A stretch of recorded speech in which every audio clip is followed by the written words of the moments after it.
বাঙালির যাত্রে ভাই ধান্দার নাই শেষ। ঘুষের টাকায় কোরবানির গরু কিনতে হবে বেশ। ঘুষের টাকায় কুরবানি দিলে লসের কিছুই নাই। ঘুষ আর কুরবানি কাটাকাটি তারা লাভের গোস্ত খায়। গর্দান কলিজা সিনার গোস্ত সব বেছে বেছে নেয়। এক টুকরা হাড্ডি ভাইজান লাইন সাজিয়ে দেয়। গরিবের হক সবাই মারে, এটাই বাংলার নীতি। লোক দেখান।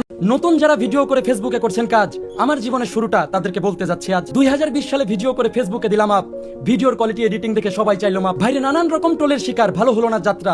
ভিডিও দেখে এলাকার মানুষ বলতো আমাকে ফাত্রা। গরিব ঘরের সন্তান রে ভাই, ফ্যামিলির ছিল চাপ। ভিডিও দেখে মানুষ ঠাট্টা করতো, তাই রাগ করতো আমার বাপ। ভিডিও দেখে বলতো মানুষ তুই কত কি করবি আর। পেজে 7,000 ফলোয়ার বানাইতে আমি 3 বছর করলাম পার। সময় যাচ্ছে, ফ্যামিলির চাপ বাড়ছে। বেকার ছেলে সমালোচনা ফেলে চালিয়ে গেলাম চেষ্টা। আমার মাথায় যে ঘুরতো শুধু দেখতে হবে শেষটা। কষ্ট কখনো নষ্ট হয় না, পরিশ্রম দেয় না ফাঁকি।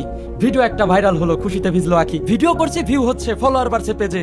ছন্দে ছন্দে বলছি কথা, আশিক গ্রিলসের সাজে। ভাই অন্যের মন্তব্য করে নিজের গন্তব্য কখনোই যায় না ছোঁয়া।